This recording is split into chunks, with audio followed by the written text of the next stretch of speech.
বঙ্গভঙ্গ বিতর্কের দিকে আমাদের নজর রাখতেই হচ্ছে। আর তা নিয়ে রোজ টানাপোড়েন, রোজ রাজনৈতিক চর্চা। গৌরীশঙ্করের পথে হেঁটে কে কি বললেন এবার শুনুন।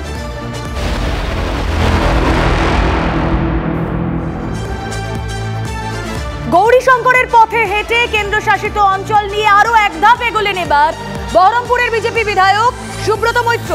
আগেই বাংলার মালদা মুর্শিদাবাদ নিয়ে কেন্দ্রশাসিত অঞ্চলের দাবি তুলে সংসদে শোরগোল ফেলে দিয়েছেন ঝাড়খণ্ডের গোড্ডার বিজেপি সাংসদ নিশিকান্ত দুবে। আর তার দাবিকে সমর্থন করেছেন মুর্শিদাবাদের বিজেপি বিধায়ক গৌরীশঙ্কর ঘোষ। এবার মুর্শিদাবাদ জেলার বহরমপুরের বিজেপি বিধায়ক সুব্রত মৈত্র আরো এক ধাপ এগিয়ে মালদা মুর্শিদাবাদের সঙ্গে উত্তর এবং দক্ষিণ দিনাজপুর এবং নদিয়া জেলার একাংশ চেয়ে বসলেন নিশিকান্ত প্রস্তাবিত কেন্দ্রশাসিত অঞ্চলের জন্য, জানিয়ে পাল্টা সুর চড়িয়েছে বঙ্গের শাসক তৃণমূল।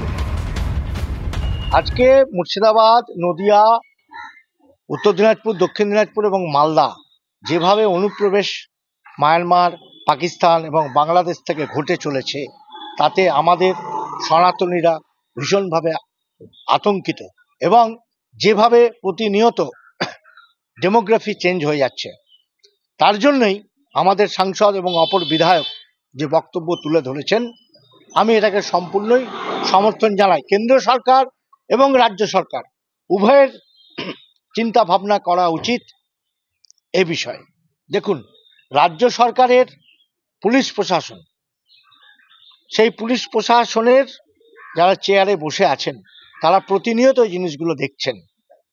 তাদের হাতে আইন আছে, তাদের হাতে শাসন ব্যবস্থা আছে, কিন্তু তারা এগুলোতে কোনো কর্ণপাত করে না, দৃষ্টি দিয়েও দেখে না। যার জন্যই দরকার কেন্দ্র আইন শাসন ব্যবস্থা। যার পথে হেঁটে বিজেপি বিধায়ক সুব্রত মৈত্র এই কথা বলছেন গৌরীশঙ্কর ঘোষ, তার রিয়াকশন, তার বক্তব্য শুনুন একবার। পরিস্থিতি খুবই ভয়ানক। আমি 2022 সালে পরিস্থিতি, কারণ আমি সেখানকার জনপ্রতিনিধি, অর্থাৎ আমি যে বিষয়টা তুলেছিলাম সেটা যে সত্য। আজকে পার্লামেন্টে সেই দাবি নিশিকান্ত দুবে করেছেন, আমাদের কেন্দ্রীয় মন্ত্রী করছেন। যে পরিস্থিতি চলছে, আজকে ট্রাইবাল মহিলাদেরকে বিয়ে করে তাদের সম্পত্তি দখল করা হচ্ছে, সেখানে আমাদের ধর্মীয় স্বাধীনতা ক্ষুণ্ণ হচ্ছে, জাতীয় পতাকা তুলতে দেওয়া হচ্ছে না, সেখানে আমরা আইনের শাসন পাচ্ছি না, বিচার পাচ্ছি না, পুলিশ কোনো ভূমিকা নিচ্ছে না, ল অ্যান্ড অর্ডার নেই, আর সেখানে জেহাদিদের শাসন চলছে। এর আগে আমি স্বরাষ্ট্রমন্ত্রকে ডেপুটি যিনি ছিলেন তার সঙ্গে দেখা করে দাবি জানিয়েছিলাম। আমি আগস্ট মাসে আবারও যাব স্বরাষ্ট্রমন্ত্রকের সঙ্গে, মন্ত্রীর সঙ্গে দেখা করে একই দাবি আবার জানাবো। অবিলম্বে এটাকে কেন্দ্রশাসিত অঞ্চল করে আইনের শাসন লাগু করে মুর্শিদাবাদ জেলা, মালদা জেলার মানুষকে বাঁচাবো। আসলে বঙ্গভঙ্গের ঝড়টাই, বিতর্কের ঝড়টা তুলে দিয়েছিলেন নিশিকান্ত দুবে, ঝাড়খণ্ডের গোড্ডার বিধায়ক। আর তারপর গৌরীশঙ্কর ঘোষ ঠিক তার পরের দিনই কি বলেছিলেন আপনাদেরকে শোনালাম। এবং সেই একই পথে এবার বিজেপি বিধায়করা হাঁটছেন। আর এই নিয়ে রাজনৈতিক চর্চা শুরুতেই বলেছিলাম তা চলছে। কি বলছেন অধীর রঞ্জন চৌধুরী, কি বলছেন সুজন চক্রবর্তী, ফিরাদ হাকিম, পাল্টা সুর চড়িয়ে কি বলছেন শুনুন একবার। কে কোন ব্যক্তিগতভাবে পার্লামেন্টে কি বললো, কে কোন ব্যক্তিগতভাবে বাজারে কি বললো, তার জন্য আমাদেরকে সমর্থন করতে হবে, হ্যাঁ বলতে হবে, এটা কোনো কথা না। মুর্শিদাবাদ জেলায় হ্যাঁ সংখ্যা লঘু মানুষ বলতে যা বোঝায়, অর্থাৎ মুসলমান কমিউনিটি বলতে যা বোঝায়, সেটা মুর্শিদাবাদ জেলায় তার সংখ্যাধিক্য, অর্থাৎ তার সংখ্যা আজ থেকে নয়, স্বাধীনতার আগে থেকে বরাবর সেখানে বিরাজ আছে। মুর্শিদাবাদ তাই স্বাধীনতার পর দুদিন পরে সেখানে স্বাধীন হয়েছে, কারণ মুর্শিদাবাদ পাকিস্তানে চলে যাওয়ার ব্যবস্থা হয়েছিল। তো সেখানে মুসলিম জনগোষ্ঠী আজকে নয়, সারা জীবন ধরে সেখানে বেশি, নতুন করে এটা আবিষ্কারের কিছু নেই। মালদাতে মুসলিম জনগোষ্ঠী এইরকমই, আজকে নতুন কিছু আবিষ্কার না এগুলো। অতএব এই সমস্ত অবান্তর কথা কে বলছে যাই না, কেন বলছে যাই না, এগুলোকে সমর্থন করা কোনো প্রশ্ন ওঠে বলে আমি মনে করি না। উত্তর বাংলার একটা অংশ, হিলি, ডুয়ার্স, তারাই এটসেট্রা, চা বাগান, এখানেও সেই সুযোগগুলো দেয়া হোক, কিন্তু সে তো দিল্লি সরকার দেয়নি। উনি পারলে দিল্লি সরকারকে বলুন স্পেশাল প্রভিশন যেমন ট্যাক্সেশনের অন্য রাজ্যে আছে কোথাও কোথাও, সেটা আমাদের রাজ্যে চালু করা হোক, হয়ে যায়। সেটা না করে বাংলাকে ভাগের যদি কোনো চক্রান্ত কেউ করে থাকে, বাংলার জল, বাংলার মাটি, বাংলার মানুষ, তাকে ভাগ করার যদি চেষ্টা কেউ করে থাকেন, তাকে ভুগতে হবে। এই চেষ্টা করেছিলেন মমতা ব্যানার্জি, দক্ষিণে মমতা, উত্তরে কামতা, এই চেষ্টাই করেছেন বিজেপির নেতারা।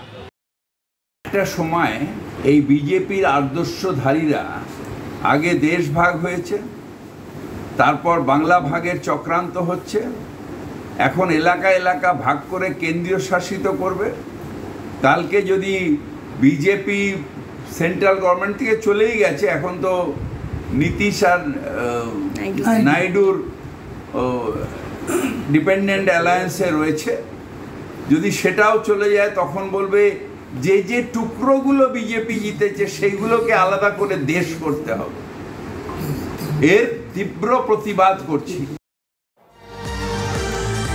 সমাজের সব স্তরেই এই বঙ্গভঙ্গ বিতর্ক ছড়িয়ে পড়েছে, তা নিয়ে মুখ খুলতে শুরু করেছেন কেউ কেউ। যেমন বেশ কয়েকদিন ধরে বিজেপি নেতাদের মুখে বঙ্গভঙ্গের দাবি তিনি শুনছেন, এবার তা নিয়ে মুখ খুললেন বিশিষ্ট বাঙালি সাহিত্যিক শীর্ষেন্দু মুখোপাধ্যায়। বাংলা ভাগ হবে না, বাংলা ভাগ হতে গেলে সাংঘাতিক অবস্থা হবে। কি মন্তব্য শীর্ষেন্দু মুখোপাধ্যায়, শুনুন। এটা তো মানে এটা কি বলবো, রাজনৈতিক চাল বলতে বলা যায়। এটা বাংলা ভাগ হবে না, বাংলা ভাগ হতে গেলে তো সাংঘাতিক অবস্থা হয়ে যাবে, আগুন লেগে যাবে। ওটা হবে না, ওটা একটা প্রস্তাব মাঝে মাঝে ওঠে, এরকম ওইটাও শেষ পর্যন্ত টিকবে না। দমদম পুরসভার 2 নম্বর ওয়ার্ড জমি দখলের পর এবার জোড়া পুকুর ভরাটের অভিযোগ তৃণমূল কাউন্সিলরের স্বামীর বিরুদ্ধে।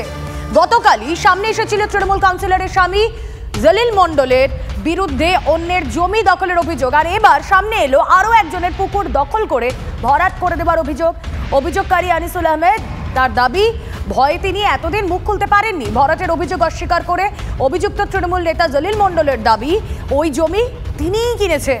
পুকুর ভরাটের কাজ করেছিলেন 3 কর্মী, তাদেরকে আটক করেছে দমদম থানার পুলিশ। নাম আসছে বারংবার, যারা বলছে দেখেন একটা জিনিস কি বললাম, এটা ভরাট আদৌ ভরাট হয়নি। তাহলে আমরা কি দেখে আসলাম? এইটা এখানে ছিল, এরকমই ছিলাম, এরকমই ছিল, আমি কিনেছি এইভাবেই। আচ্ছা, এইভাবেই ছিল। তাহলে ভরাট না হলে আপনি কথা বলতে চাইছেন না আলাদা করে? এই যে কথা বলাটা কি অপরাধ? কথা বলা।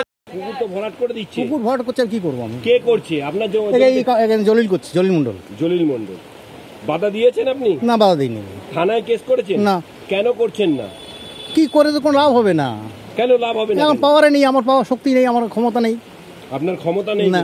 যার ক্ষমতা আছে, যার বল আছে, তার সবকিছু আছে। তৃণমূল কাউন্সিলরের স্বামীর যে একাধিপত্য, তা কিন্তু দমদম পুরসভার 2 নম্বর ওয়ার্ডে সাপুইপাড়ায় সেটা কিন্তু পরিলক্ষিত। আমি একটু দেখাবার চেষ্টা করি। এই দমদম 2 নম্বর ওয়ার্ডের যে সাপুইপাড়া রয়েছে জোড়া পুকুর, সেইখানেই কিন্তু পুকুর ভরাট করে এইভাবেই চলছে অস্থায়ী নির্মাণ। এর আগেও অভিযোগ উঠেছিল যে এই ওয়ার্ডের কাউন্সিলর বেবি মণ্ডলের স্বামী জলিল মণ্ডল, তিনি কিন্তু জমি দখল করে, অর্থাৎ এক বৃদ্ধার জমি দখল করে সেখানে ভাড়া দেয়। এবং পরবর্তী ক্ষেত্রে আরও অভিযোগ, অর্থাৎ এই সাপুইপাড়া এলাকায় কিন্তু জলাশয় ভরাট করে এইভাবেই একের পর এক অস্থায়ী নির্মাণ কিন্তু গড়ে তোলা হচ্ছে। আমি একটু গৌরবকে দেখাবার জন্য বলছি, দেখো ঠিক এই যে পুকুর রয়েছে, পুকুরের মাঝখানে ভরাট করে কিন্তু তৈরি হয়েছে অস্থায়ী নির্মাণ, এবং এই নির্মাণে সমস্ত রকম আবর্জনা ধীরে ধীরে ফেলে এই পুকুরটি আজকে প্রায় অর্ধেকের বেশি ভরিয়ে দেওয়া হয়েছে। ক্যামেরায় গৌরবের সঙ্গে রঞ্জিত, দমদম। রাতের অন্ধকারে অবৈধভাবে দখল হয়ে যাচ্ছে এলাকার পুকুর, পুকুরের ওপর উঠছে কংক্রিটের দেওয়াল। খোদ এলাকার তৃণমূলের জনপ্রতিনিধি হাবড়া পুরসভার পুরপ্রধানকে বিষয়টি জানালেও তা নিয়ে পুরসভা উদাসীন, এমনটাই অভিযোগ। আর তারই সুযোগে জয়গাছি বাস টার্মিনাস এলাকার কিছু ব্যবসায়ী দিনে দিনে দোকান পাকা করার নাম করে সরকারি জমিতে থাকা পুকুরের ওপর কংক্রিটের পিলার গেঁথে দখল করে নিচ্ছে বলে অভিযোগ। ছবি দেখুন আপনারা। দেখুন, এই জায়গাটা তো অ্যাকচুয়ালি আর ডিপার্টমেন্টের, এবং এই পুকুরটা বহু বছর আগে আমরা আর কি এটাকে দেখভাল করতাম। আমরা সবাই মিলে এই ক্লাব বা পাড়ার প্রতিবেশী আমরা সবাই এখানে চাষও হতো। এখন পৌরসভার আন্ডারে তো চলে গেছে, মানে পুকুর, হ্যাঁ, পৌরসভার আন্ডারে আর কি চলে গেছে পুকুরটা, যেহেতু আর ডিপার্টমেন্টের সরকারি জায়গা, সেই হিসাবে এখানে যে এত কিছু হচ্ছে আমরা দেখছি, কিন্তু আমরা জানি যে সরকার যে ব্যবস্থা নেবে। আমরা এর মধ্যে আর এর জন্য আর কোনো রকম আগাচ্ছি না। এই ব্যাপারে আমি আমার যিনি পৌরপ্রধান আছেন এবং উপপৌরপ্রধান আছেন, আমি কাউন্সিলর হিসাবে আমি তাদেরকে ব্যাপারটা জানিয়েছি তারা আমাকে আশ্বাস দিয়েছে আগামী কয়েকদিনের মধ্যে খুব দ্রুততার সঙ্গে সেই যারা দোকান টোকান করেছে তাদেরকে চিঠি করে এবং সেই দোকানগুলো ভেঙে ফেলার তারা আমাকে আশ্বাস দিয়েছেন।